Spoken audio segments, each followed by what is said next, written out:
Cláudio Humberto com destaque político direto de Brasília. Na sequência, a gente já vai começar então a entrevista aqui com o Dr. Paulo Zanotto, que é o nosso entrevistado aqui do Jornal Gente desta terça-feira, dia 15 de junho de 2021. O Dr. Paulo está chegando aqui, pediu um copo d'água, está se ajeitando aqui para conversar conosco. Como vai o senhor? Tudo bem? Bom dia.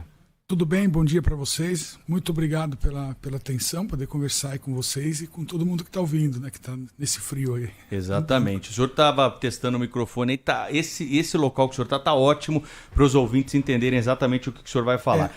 Eu queria começar perguntando, o senhor tem um currículo robusto, né? O senhor não é médico, o senhor é virologista, mas tem aí uma linha de estudos nessa área da saúde que é muito respeitada. Mas o senhor destoa de alguns posicionamentos em relação a colegas médicos, cientistas, em relação à vacina e em relação ao tratamento precoce da Covid. A intenção de trazê-lo aqui hoje é justamente ouvi-lo e explicar exatamente o que o senhor pensa desse momento da pandemia e como nós vamos conseguir ultrapassar essa pandemia, esse momento que estamos vivendo, né? O que o senhor entende que já há de comprovação a respeito de tratamento precoce e da eficácia das vacinas que estão à disposição da população? Bom dia mais uma vez. Muito obrigado. Com relação a vocês falaram aí de um currículo robusto. Não, eu sou um pesquisador com currículo médio, eu sou um indivíduo trabalho desde 1983 com vírus, né? Trabalhei na Holanda, nos Estados Unidos, na Inglaterra, depois volta nos Estados Unidos, depois no Brasil, assim por diante.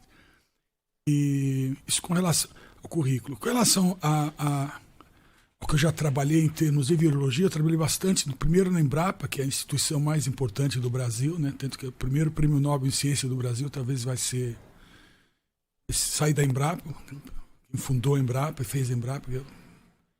Depois disso daí, fui trabalhar um pouco antes disso na Holanda, depois fui para a Embrapa, depois eu fui trabalhar, estudar na Flórida, fiquei lá uns 5 anos trabalhando com virologia.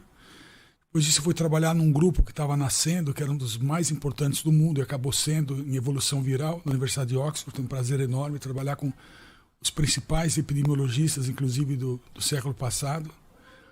Depois disso eu voltei aqui para o Brasil, trabalhei na Escola Paulista de Medicina, sem ser médico, eu era professor substituto lá no departamento de epidemiologia, lá da Escola Paulista de Medicina. Depois fiz concurso, entrei na USP e estou lá praticamente há uns 22, 23 anos. E sempre formando pessoas, eu tive mais ou menos 40 pessoas que eu eduquei e formei. E trabalhei bastante com pesquisa em várias áreas aqui no Brasil, de arbovirologia. A gente trabalhou desde rantavírus no interior do Brasil até dengue intensamente aqui pelo estado de São Paulo, no litoral, no interior. Depois veio aquela coisa terrível que foi a Zika, praticamente empilhada junto com chikungunya. Na época da Zika eu trabalhava muito com os africanos. Quando a Zika chegou aqui no Brasil já tinha quase mais de 10 anos de trabalho com o Zika, com os meus colegas lá no Senegal. Depois chegou agora recentemente essa bagunça toda da febre amarela. A gente fez um trabalho muito intenso aqui com febre amarela. E, inclusive, a imprensa na época tinha feito um desserviço enorme, porque fez um caso lá de uma senhora alemã que mora aqui na periferia de São Paulo, que teria morrido pela vacina da febre amarela. E a gente recebeu o material da autópsia e a gente sequenciou o vírus inteiro e percebeu que era o vírus do macaco. Então a gente chegou lá na BBC Brasil e pediu, pelo amor de Deus, avisem que vocês... Porque o pessoal fugiu dos postos de vacinação. E aí só a FAPESP tocou para frente isso, depois saiu uma coisinha na UOL, mas o estrago já tinha sido feito, né? E é isso. Depois, na época da Zika também, eu trabalhei bem na parte inicial do desenvolvimento. Isso foi muito importante, porque deu um período muito rápido, no desenvolvimento de 3 plataformas vacinais com o pessoal da Universidade de Harvard. Isso foi a capa da revista Science na época, e aquilo lá foi um período que a gente organizou em São Paulo, uma resposta para a Zika, que foi extremamente interessante. A gente conseguiu manter São Paulo no 2º lugar no mundo em publicações, né? New England Journal of Medicine, Nature, tal, na parte de Zika. A gente conseguiu provar no Brasil a relação entre o vírus e a microcefalia. Foi uma época bem interessante. Depois começou... em 2003 eu trabalhei também com SARS-CoV-1, fui na Alemanha trabalhar. junto com o pessoal, a gente trabalhou com aquele paciente de Hamburgo que voltou, foi no laboratório de biocontenção lá. A gente desenvolveu um sistema de detecção do SARS-CoV-1 que era 100 mil vezes mais eficiente do que o que estava sendo utilizado na época. Essa é a minha interação com o SARS. Quando começou essa bagunça toda, eu fiquei um pouco aflito com a situação. As plataformas vacinais começaram a ser desenvolvidas, praticamente todas em janeiro, fevereiro. Foi uma quantidade enorme de dinheiro que foi investido nos Estados Unidos, praticamente. O governo americano colocou, não sei acho que quantos bilhões, parece dezenas de bilhões. E em menos de 4, 5 meses já estavam com plataformas vacinais sendo oferecidas para vários governos. Na época eu fiquei um pouco apavorado, porque eu participei de umas negociações com grupos que estavam tentando vender plataformas vacinais aqui no Brasil como consultor. E a coisa mais interessante foi que eu percebi que eles não estavam muito preocupados em nos mostrar os dados de desenvolvimento dessas vacinas. Eles queriam negociar, eles perguntavam quais contatos que a gente tem com agências regulatórias. E eu fiquei muito aflito com essa reunião, tanto que a reunião acabou no momento que eu falei, não, antes de vocês discutirem agências regulatórias, vamos olhar os seus dados, vamos ver o que vocês já fizeram, como é que foi a fase exploratória. Os dados pré-clínicos em animais eram cruciais, eles não tinham esses dados para mostrar, e esses são dados que os outros vírus, para o SARS-CoV-1 e para o MERS, esses dados tinham sido um pouco preocupantes, porque esse vírus tem uma proteína externa chamada spike, que causa hiperinflamação em animais. Então, aquelas plataformas vacinais estavam todas meio comprometidas ou problemáticas, tanto que parou, não existe vacina para SARS-CoV-1 nem para MERS. Então, quando começou essa situação da vacina para SARS-CoV-2, que está agora aqui, eu fiquei extremamente aflito, inclusive com essa experiência que eu tive, com essa enorme... Mas agora com os resultados que a gente tem mundo afora aí, o senhor não está convencido de que a vacina é importante? Olha, hoje sim, mas veja, se coloca mais ou menos em agosto do ano passado, quando a gente não sabia o que estava acontecendo com essas vacinas, o histórico precedente de desde 2003, 2004 não era muito bom. Lógico que você desconfia. Então, o que eu tinha... Depois de eu ter tido essa experiência, vamos dizer assim, com a interação com vendedores, apoiando uma secretaria de saúde aqui do Brasil, eu imediatamente pensei, conversei com alguns dos melhores vacinologistas e imunologistas aqui de São Paulo, fiz uma lista dessas pessoas, e aí foi o que eu levei lá pro Palácio do Planalto naquela reunião, que foi a primeira vez que eu vi o presidente, né? E isso foi passado para eles. Aquela reunião, doutor Paulo, que, enfim, tem estado muito presente na imprensa, não é? Sim. De médicos com o presidente Jair Bolsonaro, médicos pela vida, com vários médicos se pronunciando lá publicamente pela defesa do tratamento precoce com hidroxicloroquina. Não só hidroxicloroquina, todo mundo está batendo na hidroxicloroquina como se fosse assim, pessoas que são a favor da hidroxicloroquina. Isso é uma maneira de esconder a realidade. O que eu queria perguntar para o senhor é, no dia de hoje, 15 de junho de 2021, qual é a sua posição como cientista em relação à hidroxicloroquina no tratamento precoce ou não da Covid-19? Na época, era a única molécula que a gente tinha, inclusive até por causa da interação que eu tive com os senegaleses. No Senegal, eles puseram a hidroxicloroquina, eles já tinham a parte toda de tratamento de malária, e eles estavam com, no começo do ano, 7 ou 8 mortos no país inteiro, aplicando hidroxicloroquina. Então, conversei com os meus colegas do Senegal, que eu trabalho com eles há 25 anos, e eles me contaram o que estavam fazendo. Um amigo meu, que é o diretor do CDC em Beijing, o Jorge Galfu, tinha conversado com eles, tinha passado essa informação para eles do uso da hidroxicloroquina na China. Então, no final de 2019, eles estavam usando ativamente a hidroxicloroquina lá, em função do que eles já sabiam.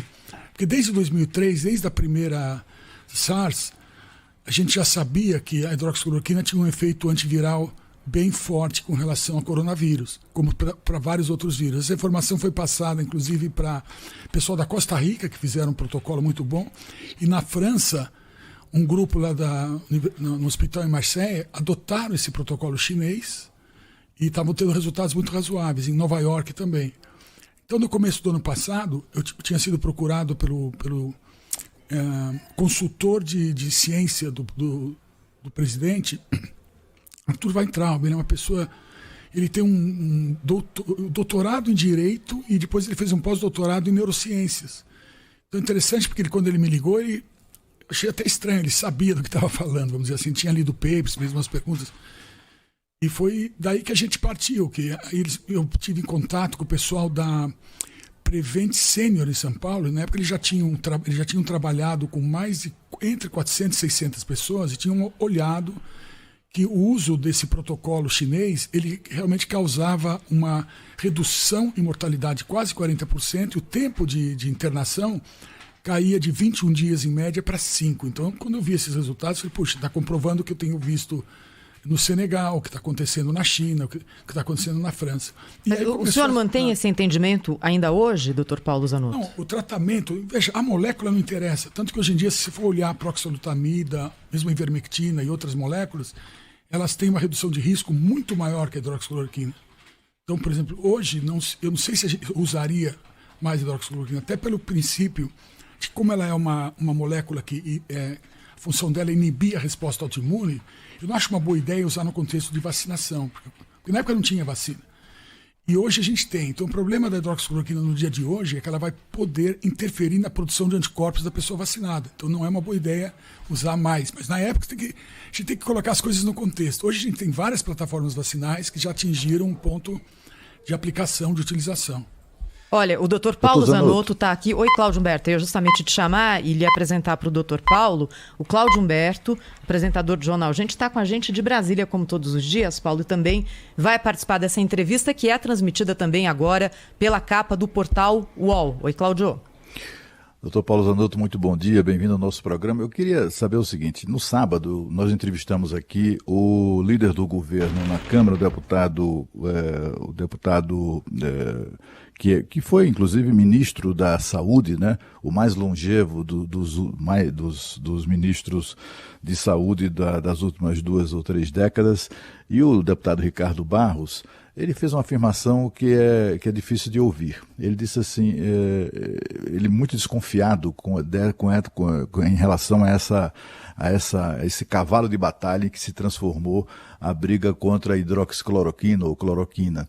E ele vê aí muito interesse da indústria farmacêutica, ele falando inclusive do Remdesivir, que é aquele medicamento norte-americano, que foi aprovado assim a toque de caixa, repique de sino na Anvisa, só que o Remdesivir custa R$3.000 e a cloroquina custa R$3, né? Então ele vê muito interesse da indústria farmacêutica aí nessa demonização da hidroxicloroquina, e disse o seguinte, é isso que eu queria tocar com o senhor. Ele disse o seguinte, muita gente fala como se a hidroxicloroquina ou a cloroquina fizesse mal. Mas não, só faz bem às pessoas, até melhora a sua proteção com relação a vírus, etc., pelo seu caráter antiviral, né? Eu queria saber a sua opinião sobre isso, doutor Paulo Zanotto, porque o senhor falou do contato que teve com pessoas com interesses outros, que não eram exatamente os da ciência, né, em relação a adoção de medicamentos, de tratamento, de vacinas, etc. O senhor vê isso, vê interesse comercial por trás dessa demonização de um medicamento que, afinal, não faz mal a ninguém? Olha, tem uma coisa muito curiosa, porque no mundo inteiro teve essa reação. Vocês lembram na época da Zika e do chikungunya aqui? Ou mesmo na espanhola em 1918, a hidroxicloroquina era usada. Tem um efeito antiviral bem determinado. No começo dessa década, 2 trabalhos importantes, Savarino e do Vincent, 2 trabalhos mostrando a atuação dessa molécula antiviral. E ela tem uma ação antiviral muito boa, ela interfere em toda a questão do pH dentro da célula, modifica, por exemplo, a glicosilação dos receptores que o vírus se liga. Então o vírus vai ter uma dificuldade enorme para entrar numa célula que tem hidroxicloroquina.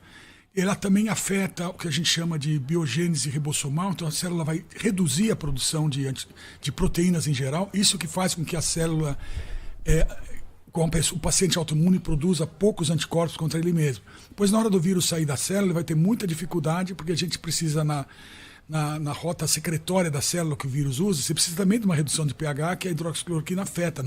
Então, o vírus fica praticamente sem uma boa condição de entrar numa célula, produzir os produtos dele, montar partículas e sair. Então, isso que a gente tem observado.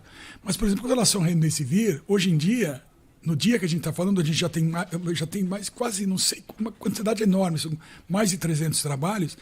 A redução de risco causada pelo Remdesivir ainda é menor do que a cloroquina. E a cloroquina está lá talvez em 8º, 10º lugar. Hoje em dia a gente tem moléculas muito mais eficientes para redução de risco e que pode ser usado no tratamento precoce. E tratamento precoce tem que se lembrar que é a norma da medicina. Ninguém vai tratar um câncer quando a pessoa já está com metástase. Por favor, Humberto, me fala uma única doença que você trata sem ser imediatamente.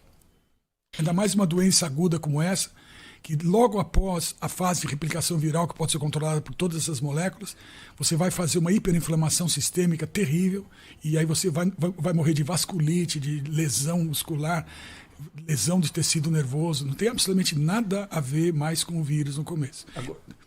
Não, pois não, pode concluir. E tem uma coisa crucial que vocês têm que entender. Vocês estão acompanhando o que está acontecendo no Senado americano? Vocês estão acompanhando o senador Ron Johnson? Não, né? Então, interessante, tem lá a Marsha Blackburn. Dá uma olhada nesses senadores. Agora, na semana passada, começou o Batgate, né? Nos Estados Unidos. E aqui a imprensa não fala nisso. Mas é uma coisa muito séria que talvez vai levar à reorganização de todo o sistema de saúde. Então, veja... Mas lá eles vacinaram em massa, né, doutor Paulo?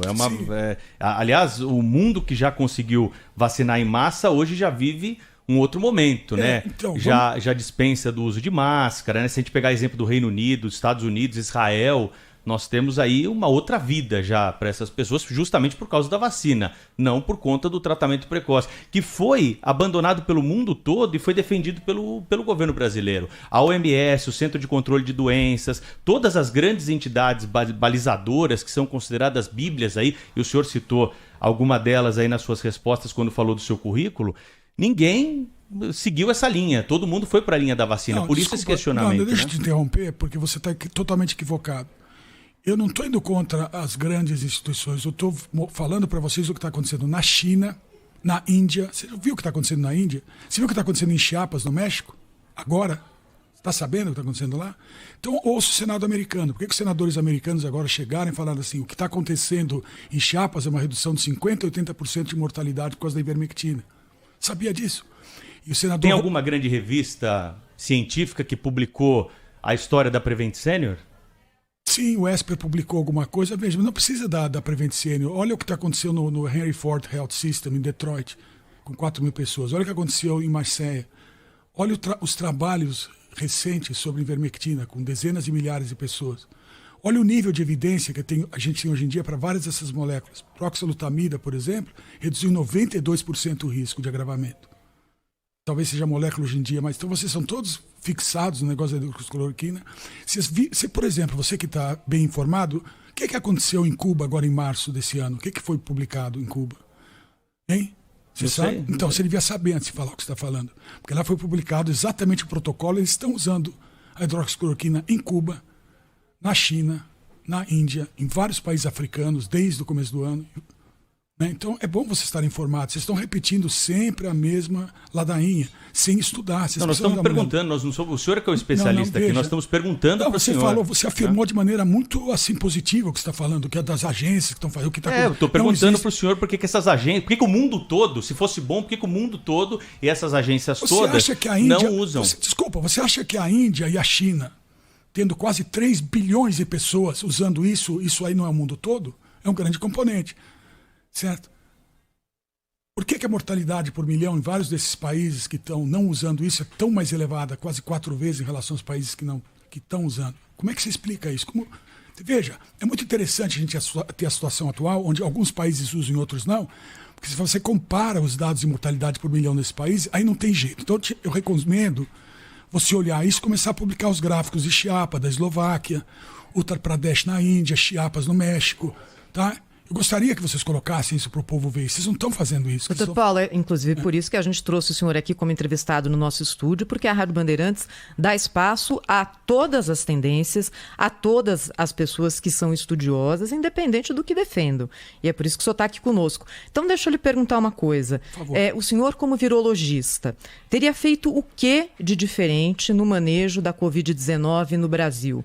A gente hoje, em junho, está perto de chegar a 500 mil mortos. Sim. É um número muito importante.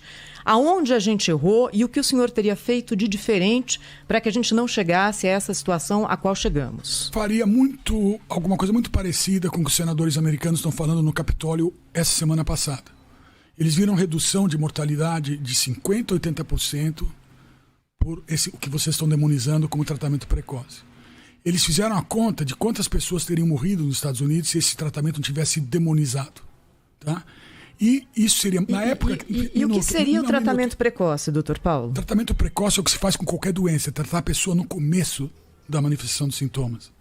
No caso, por exemplo, da Covid-19, você tem que tratar a pessoa a partir do 2º dia de manifestação dos sintomas, para que você tenha a capacidade de reduzir significantemente a replicação viral e não deixar a coisa evoluir para um estado hiperinflamatório. E aí o medicamento usado varia de pessoa para pessoa? Não, acho que varia de eficiência. Veja, como a coisa... Lógico que de pessoa para pessoa. E os médicos que estão fazendo isso, à medida que eles vão pegando, na hora que eles trataram 2, 3 mil pessoas, eles começam a entender bem. Mas o que importa... Isso não está sendo feito no Brasil, doutor Paulo? Porque eu me lembro que no começo da pandemia de Covid, a recomendação, inclusive, das autoridades é: se você testou positivo, fique em casa. Sim. E logo na sequência, houve uma orientação contrária. Se você tiver sintomas, já procure o sistema de saúde. Já no começo do ano passado.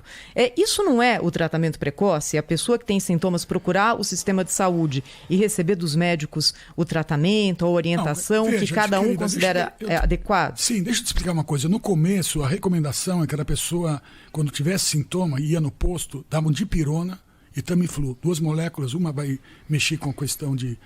É um antitérmico e outra uma molécula que não funciona, não existe um mecanismo de ação em cima do SARS-CoV-2. Então essa pessoa voltava para casa, agravava, infectava todo mundo em casa. Quando voltava para o hospital, já pelo 7º, 8º dia, se ele fosse grupo de risco, ele certamente ia progredir para a fase 3, hiperinflamatória, e ser internado. Se a pessoa tem alguma comorbidade e idade, ele tem 2/3 de chance de morrer. É essa a recomendação.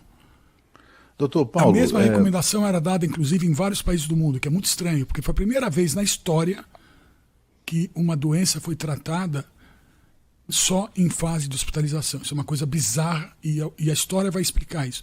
Todo mundo que for rever essa situação daqui a algum tempo, como o Senado americano está fazendo hoje, vai perceber que alguma coisa muito estranha aconteceu. Doutor Zanotto, eu queria saber o seguinte, repetindo, insistindo um pouco na minha pergunta anterior. As pessoas falam sobre cloroquina, hidroxicloroquina, ivermectina, etc., como se fossem medicamentos, como se o governo ou os governantes tivessem feito opção por medicamentos que não funcionam em detrimento de medicamentos que funcionam. Sim. E eu queria saber o seguinte, esses medicamentos fazem mal? Cloroquina, quem tomou cloroquina ou toma cloroquina, ivermectina, passa mal? Quer dizer, faz mal às pessoas tomar medicamentos? Essa foi uma das grandes mentiras que foram propagadas a partir do ano passado. Tem pessoas falando que pessoas tiveram problema hepático com ivermectina, quando é uma molécula que nem metaboliza no fígado, por exemplo. Falaram de lesão cardíaca causada por hidroxicloroquina, quando na verdade ele era usado até recomendado para a situação de arritmia das pessoas, exatamente o contrário do que se fala. Isso tudo foi bombardeado para a imprensa e a imprensa ressonou isso sem nenhum espírito crítico, sem ter ido atrás dos dados e estudar. Então, hoje em dia, o que vence é a narrativa. Não é mais a observação do que de fato aconteceu. Então, uma molécula usada há 70 anos, a hidroxicloroquina, por exemplo, por milhões de pessoas do mundo inteiro, por causa de doenças reumatológicas, como lúpus, né, como artrite reumatoide, e tem um sucesso enorme. Agora, de repente, ela foi demonizada. Doutor Paulo, o senhor deve ter acompanhado pela imprensa, né, que houve uma delegação brasileira que foi até Israel para investigar um spray nasal. Eu queria saber do senhor, né, como um representante aí da comunidade científica, qual é a relevância científica que tem uma visita dessa para Israel, no mundo em que a comunicação online foi consolidada com a pandemia, se havia necessidade dessa missão? Olha, o que foi mais desastroso nessa missão nem foi o fato das pessoas terem conexão online ou não. É o fato de que não tinha sido acertado absolutamente nada antes dessa viagem ter acontecido.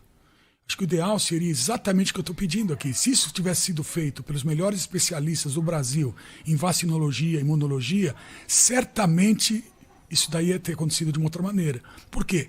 Porque os melhores cientistas do Brasil iam exigir de todas as plataformas vacinais ou farmacológicas dados para se avaliar se isso tem que ser estudado ou não. Vocês viram o que aconteceu na Austrália faz pouco tempo? Vocês sabem o que aconteceu na Austrália? Eu vou contar para vocês. Aconteceu exatamente o que eu previ que ia acontecer no Brasil, e talvez tenha acontecido, a gente não sabe ainda.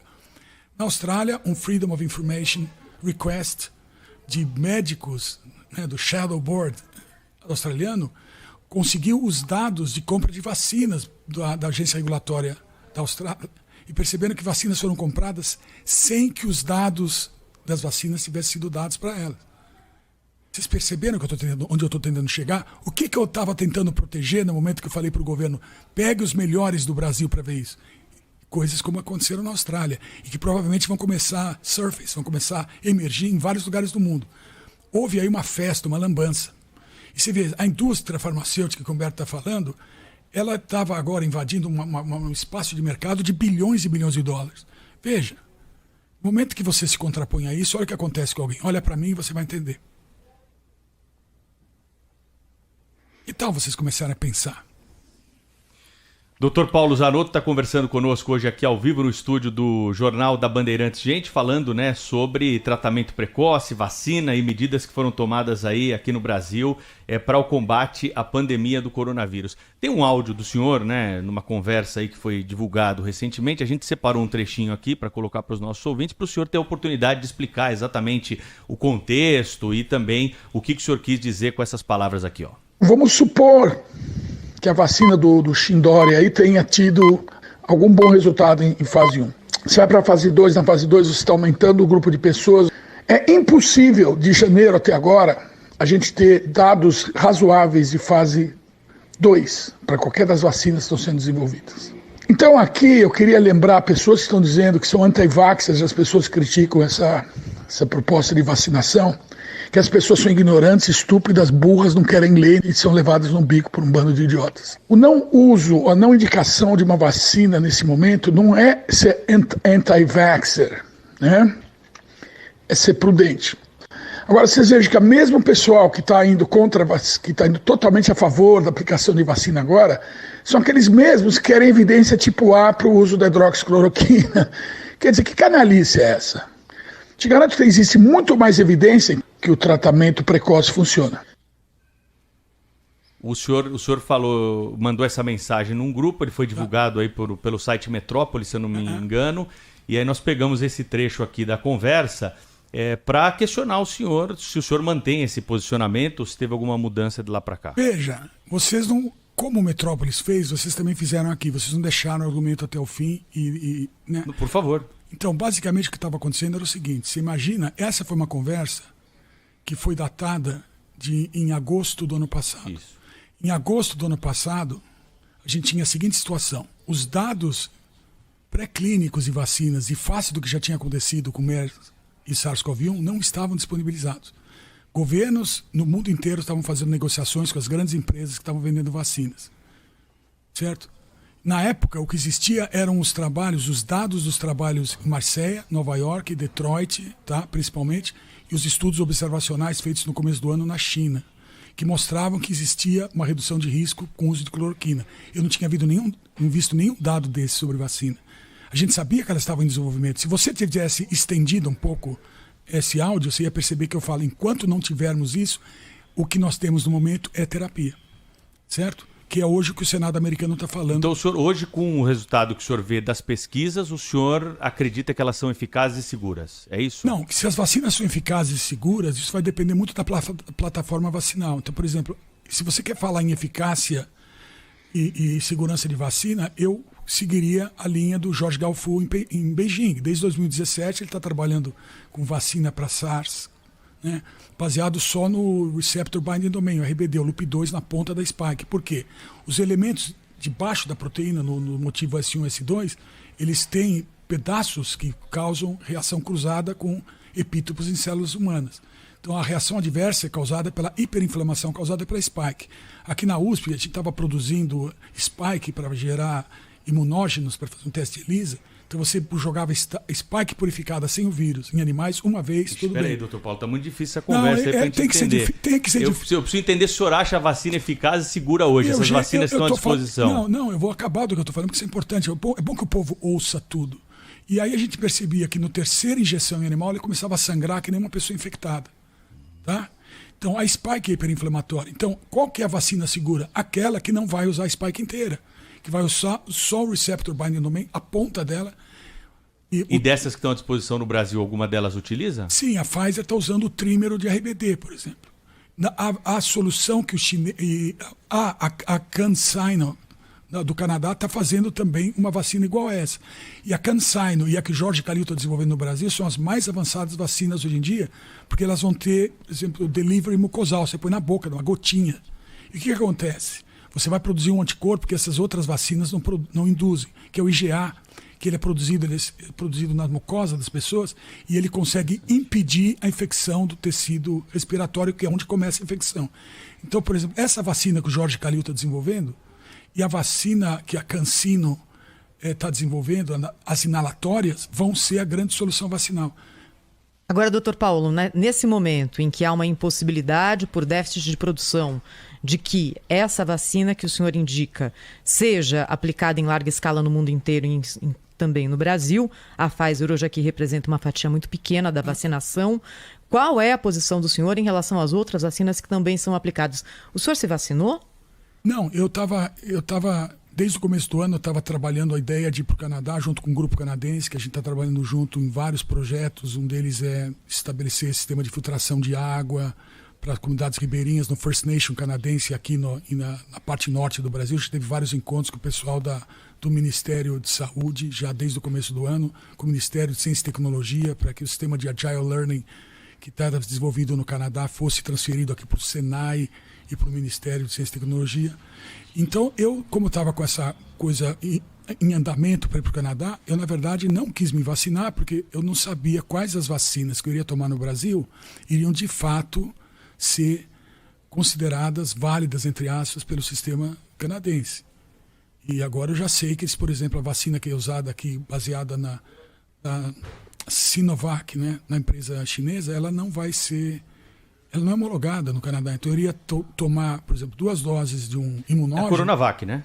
Sim, Coronavac.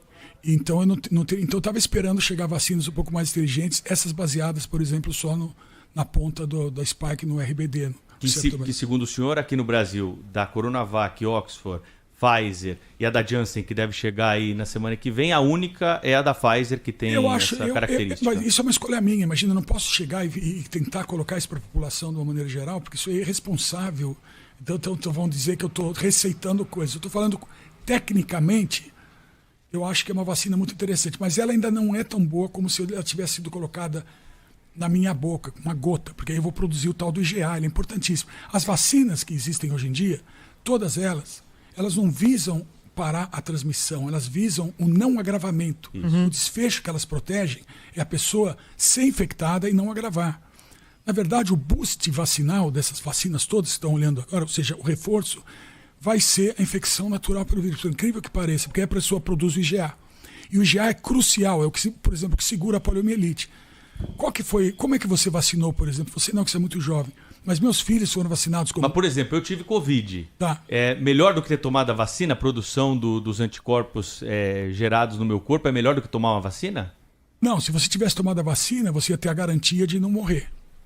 Então, a grande vantagem... E aí você iria... Não, mas eu digo assim, os estudos hoje em dia, eles mostram que quem foi infectado está mais protegido da Covid pela produção de anticorpos natural do corpo humano? Olha, veja, uma coisa bem interessante que eu acabo de falar. A resposta imune é muito complexa. Então, o que acontece é o seguinte, a produção de IgG que entra no seu aquele corpo, exame que a gente faz do sangue. A produção de IgG, a gente está percebendo, por exemplo, no caso de algumas vacinas baseadas em RBD, ela é muito alta depois da segunda dose, mas a qualidade de neutralizantes desses anticorpos é muito boa, mas não existe a formação do IgA, que é fundamental para você não ser reinfectado. Então, as vacinas, por exemplo, se o indivíduo está muito vacinado, está bem, digamos assim, com uma resposta muito robusta, ele ainda não tem IgA. Então, 2 maneiras de ele conseguir isso. Ou um contato com o vírus, ou ser vacinado por uma vacina que induz a produção de IgA. Não tem saída. É o que a gente fazia com poliomielite. Lembra a gotinha que salva? O que é a gotinha que salva? É a Sabin, que é um vírus atenuado, que é colocado na mucosa da criança e ela vai produzir o IgA, que é o anticorpo que a população tem que ter. Sem IgA, você não corta a cadeia de transmissão. Porque o IgA, ele vai complexar, vai opsonizar o vírus no intestino, por exemplo. Então a criança defeca em casa um vírus que já está incapaz de infectar. Isso vai gerar uma resposta imune nas pessoas em volta da casa dele. Olha, o Dr. Paulo Zanotto está conosco aqui no estúdio da Rádio Bandeirantes. Ele é virologista, professor do Departamento de Microbiologia do Instituto de Ciências Biomédicas da USP. Ainda quero falar com o Dr. Paulo Zanotto sobre distanciamento social e sobre variantes do vírus da Covid-19 na sequência, aqui no Jornal Gente da Rádio Bandeirantes. Rede Bandeirantes de Rádio. Pessoal, aqui é o Guilherme Paz da CM Capital. Você sabia que pode começar a investir com menos de R$30? É isso mesmo. Na CM Capital você aprende a controlar as suas finanças e a investir com segurança. A CM Capital foi eleita a melhor empresa de investimentos do Brasil. Aqui você conta com profissionais que vão te ajudar a escolher a melhor opção de investimento. Abra sua conta online gratuita. Quer conversar? Chame no WhatsApp 11 2388 0480. CM Capital, invista em você. Você que faz questão da qualidade dos produtos que entram na sua casa, passe no Empório Varanda e encontre tudo o que você precisa para suas refeições do dia a dia ou para ocasiões especiais. Uma equipe preparada e atenciosa te ajudará na seleção das nossas famosas frutas e verduras, dos queijos e frios variados, das delícias da nossa padaria própria e dos mais de 2.000 rótulos de uma adega exclusiva. Visite as nossas lojas na Ponte Cidade Jardim e no Shopping Cidade Jardim e Pátio Paulista. E sinta-se em casa.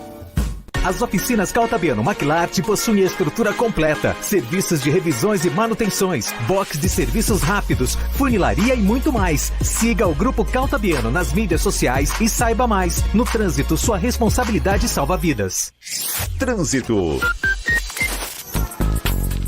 Oferecimento Braspress, a sua transportadora de encomendas em todo o Brasil. Em São Paulo, ligue 2188-9000. Destaque agora para o corredor norte-sul entre a Praça Campo de Bagatelle e a ligação leste-oeste. Nesse trecho do corredor em direção à ligação, trânsito lento da praça até a Avenida do Estado e depois da Pinacoteca até o viaduto Jaceguai. Esse trecho do corredor norte-sul em direção a Santana, em compensação, tem trânsito fluindo bem. Para ajudar a fazer um mundo mais sustentável, o Santander dá crédito para você investir em placas solares. Busque por CDC Solar Santander e saiba mais. Jornalismo. Jornal Gente. Bandeirantes. Não ficar preso em narrativas. 8h40, o Dr. Paulo Zanotto no estúdio da Rádio Bandeirantes hoje, virologista, professor do Departamento de Microbiologia do Instituto de Ciências Biomédicas da USP e que tem estado presente também no noticiário político, porque o Dr. Paulo Zanotto participou de uma reunião no Palácio do Planalto em setembro do ano passado. Sim.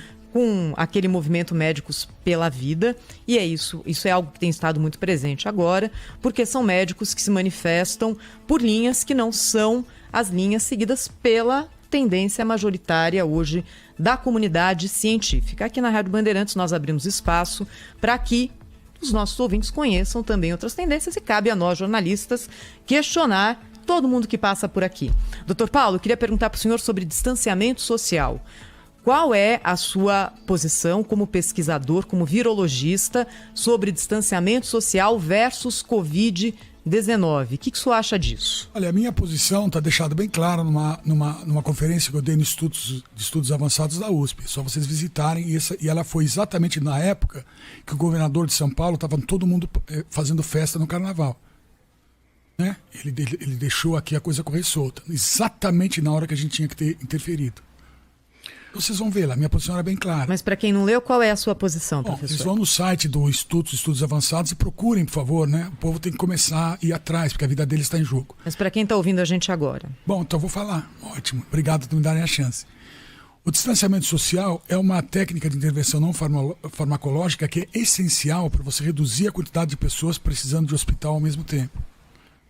Então, o sistema nosso de resposta à pandemia na época era praticamente o que estava sendo feito pelo pessoal, pelo Wanderson Oliveira, o pessoal da época do Mandetta, que estavam operacionalizando testagem e pensando na estrutura hospitalar. Mas só que a gente não tinha uma quantidade de UTIs significativamente importante no Brasil, de uma maneira geral. Então, é lógico que a gente precisava imediatamente reduzir a taxa de o R0 do vírus, vamos dizer assim.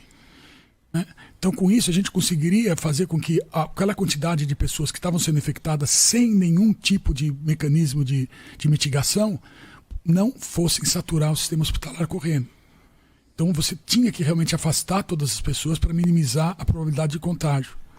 Isso, de fato, se você ver matérias que eu escrevi na Folha na época, eu estava implorando para que se fechassem as atividades de interação social. Tá? Com o passar do tempo, a gente começou a perceber que existiam opções terapêuticas e a gente sabia que a gente ia ter vacina.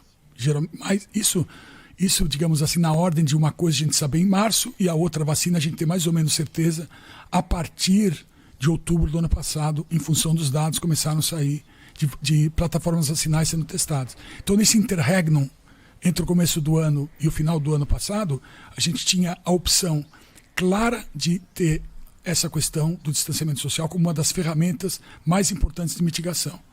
Mas a gente tinha também naquela época já muita evidência da utilização de fármacos. E tem muita gente que desconfia, o Humberto falou a questão da interferência e de certos interesses. É muito curioso que nos Estados Unidos, para você poder autorizar o uso emergencial de alguma coisa, como uma vacina, você não pode ter nenhum tipo de tratamento alternativo. Eu não estou dizendo que foi a causa, mas, por exemplo, vários médicos dos Estados Unidos e todos que estão dando depoimentos no Senado americano agora, acham que isso deve ter tido algum impacto. Não digo na substituição da vacina, que é bobagem, porque uma coisa é uma coisa, outra coisa é outra coisa, os dois são úteis em sinergia.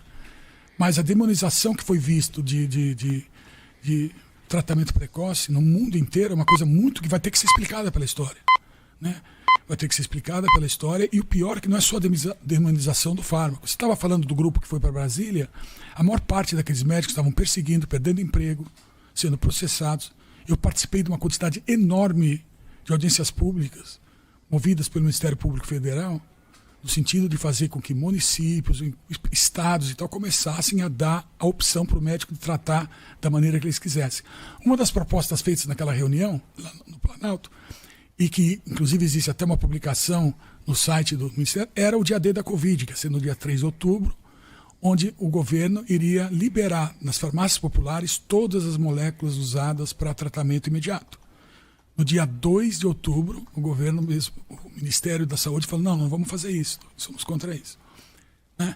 Logo depois disso, eu me lembro que eu fiquei bem bravo com isso, foi quando eu me afastei totalmente do governo.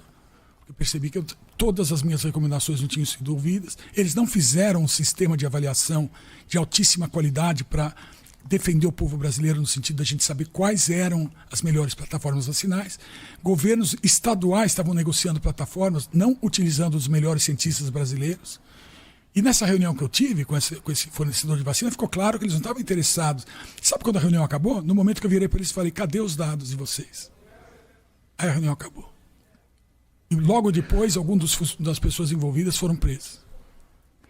Doutor Zanotto, vendo tudo que aconteceu até agora, o avanço da vacinação também tem que ser considerado, já foram aplicadas mais de 80 milhões de doses de vacinas no Brasil até agora, 80 milhões e meio e 500 mil mais ou menos de doses de vacina, observando como cientista o avanço de tudo isso, o que é que o senhor espera do futuro? Assim, como é que o senhor pode o que é que o senhor pode nos dizer sobre o que nos espera, né?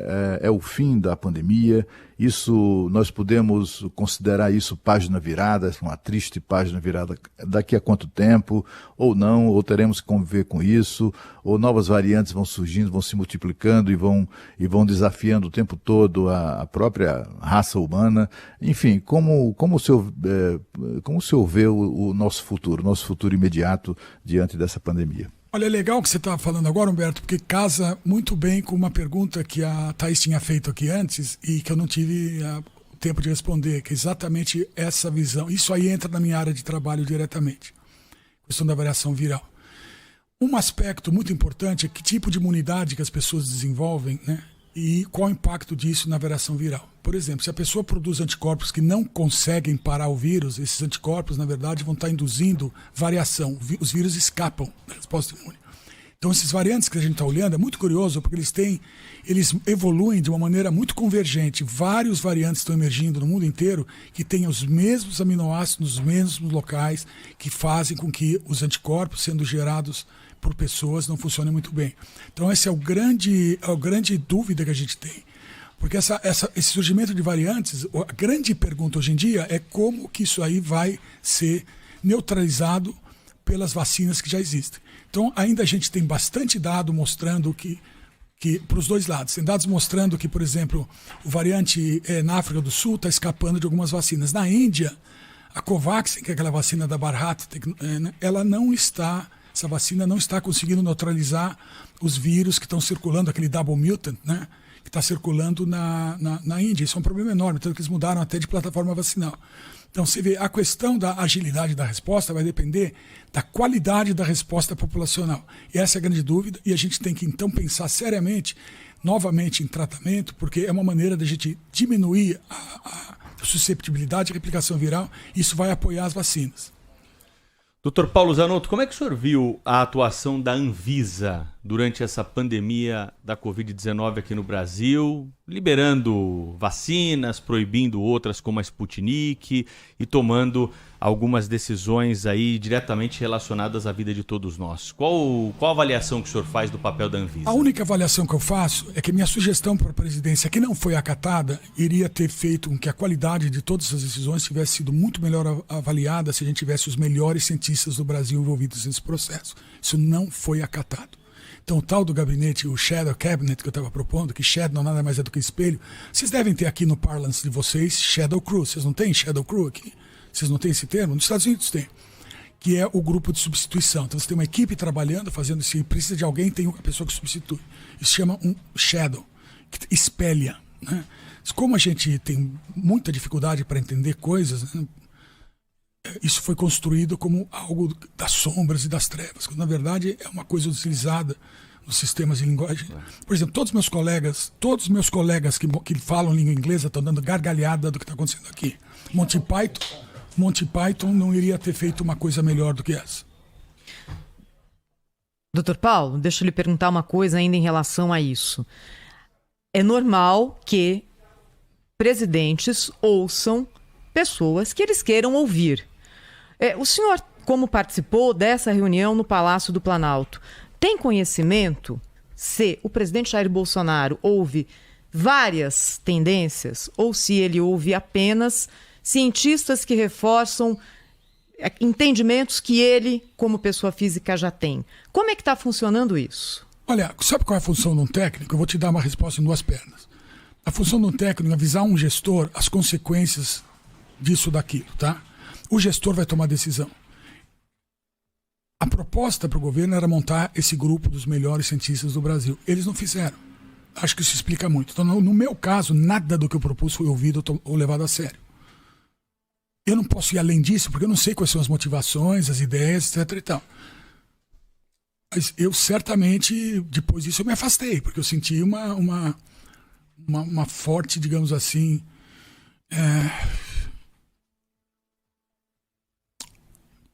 sei. É como você falar, digamos assim, com alguém que não escuta. Mas como que isso é avaliado? Isso é o direito. O gestor pode ouvir você ou não. Você tem a obrigação, e o documento que eu enviei para o gabinete lá, o pessoal que vai entrar, já está público. Vocês deem uma olhada no documento. Por favor, vejam o documento. Quando vocês lerem o documento, vocês vão ver que na época a gente falava, olha, a gente pode ter problema com vacina. Então, é importantíssimo que seja montado o melhor grupo possível de pessoas para acompanhar o processo de avaliação e testagem. O senhor não sugeriu que esse grupo não tivesse publicidade? Sim, isso é crucial. Por exemplo, em ciência, quando você, por exemplo, vai publicar um trabalho ou pedir dinheiro, quem vai revisar sua proposta é peer reviewing anônimo, porque senão eu vou comprar o cara para que meu paper seja publicado, vou comprar o cara para que meu projeto seja aprovado. Vocês imaginam agora, as pessoas que estão interagindo com os fornecedores de vacina, eles sabem quem são. Agora imagine esse indivíduo ser obrigado a passar todos os dados para alguém que ninguém sabe quem é, nem eles, nem a empresa. E essas pessoas são os melhores do Brasil. Eles faziam avaliar e não iam deixar acontecer o que aconteceu na Austrália, onde a agência regulatória australiana, por exemplo, comprou vacina sem... Sabe como eles souberam isso? Eles fizeram Freedom of Information Request, ou seja, pediram judicialmente que a agência regulatória australiana liberasse os dados do processo de aquisição de vacinas. Para surpresa não havia nenhum dado, a negociação toda foi feita sight and scene, que a gente chama. Ou seja, os caras compraram água sem saber o que estavam comprando, com o dinheiro do povo para ser usado no povo. Então é isso que eu estava tentando evitar. Grande parte da demonização em andamento com a minha pessoa tem a ver com uma tentativa minha muito desastrada de proteger a vida dos brasileiros. Dr. Paulo Zanotto, muito obrigado pela presença hoje aqui na Rádio Bandeirantes para conversar com os nossos ouvintes, né, sobre os seus conhecimentos aí a respeito da SARS-CoV e também dos tratamentos, né, e das vacinas relacionadas a esse assunto. Até uma próxima oportunidade. Olha, SARS-CoV não existe, existe SARS-CoV, CoV-2, que é o nome do vírus, e Covid é o nome da doença, Covid-19. Mas muito obrigado pela oportunidade que vocês deram, e eu recomendo fortemente que vocês que têm uma função tão importante de educação popular, que estudem um pouco mais a coisa na sua inteireza, porque vocês vão ajudar muito melhor o povo brasileiro. Obrigado. Rede Bandeirantes de Rádio.